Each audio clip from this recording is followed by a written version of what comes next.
Go. Sorry. Is fine. Yep, go. Good evening, everybody. My name is Kate, and tonight I will be presenting a speech that I actually presented in another organisation in December last year for an organisation called Workability.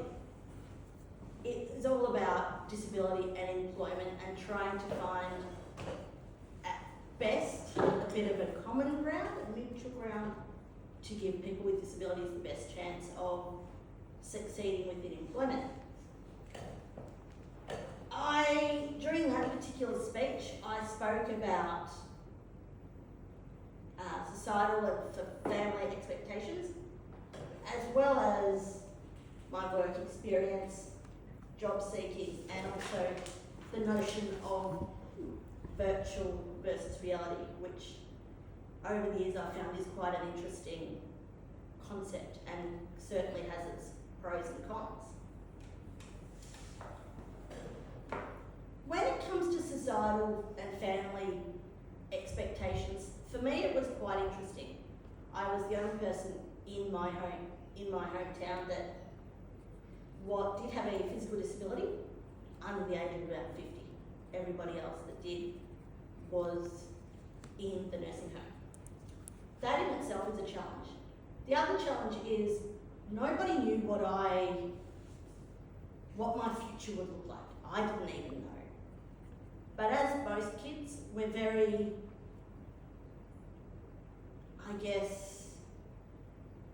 we like to gravitate toward the adults around us might consider our future, for our future.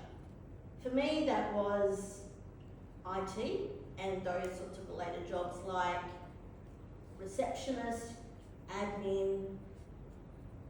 Whilst these are great jobs, and I still do portions of them in my current roles, I always had this nagging thought of, I'm a people person.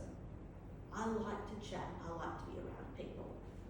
However, I went with what people thought that was my future, because as I said, I didn't even see another future because there was nobody that I could see the role model that I could look up to as a role model for my future. That in itself presented a lot of issues when it came to, as I got to the higher levels of school, the work experience side of things. I did do the admin work experience week. I enjoyed it, it was fine, it was in school. However, the following week of that work experience, I was actually in the classroom with the children. So much more my vibe. And I thrived in that faster paced environment.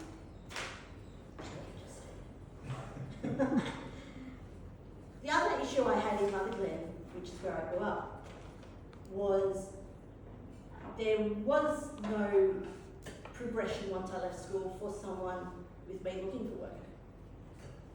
A lot of the kids that finished school, they would be in the IGA, newsagents, wineries, pubs, those sorts of environments. All of those environments, the desks and the customer service areas, they were all up here.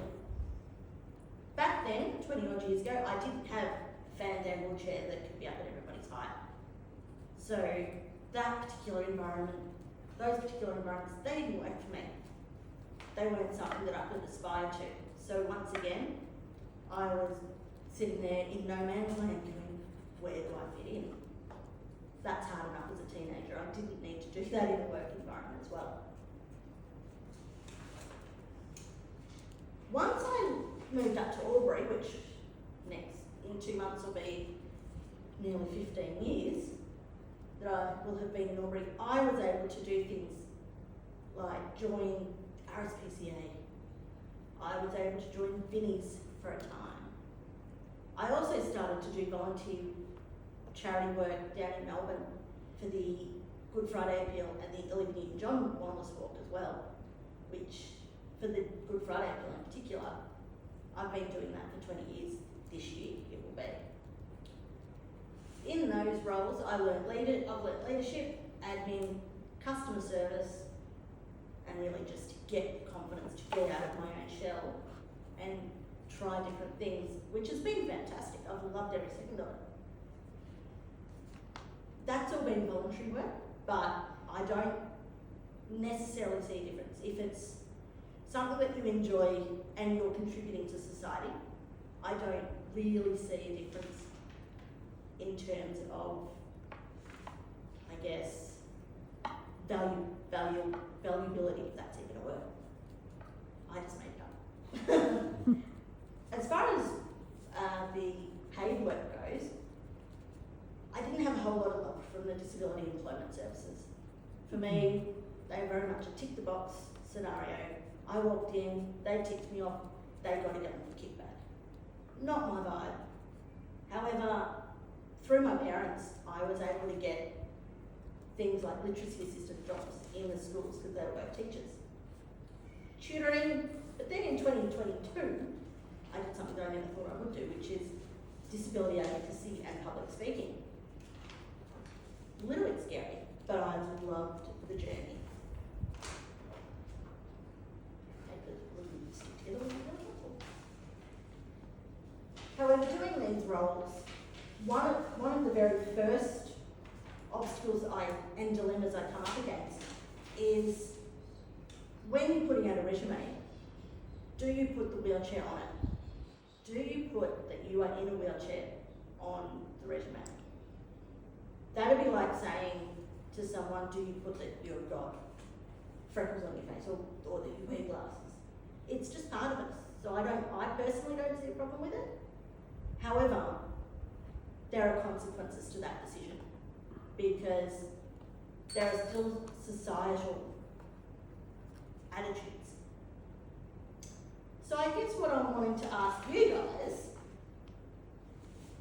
is, although we can have virtual spaces and virtual workplaces these days,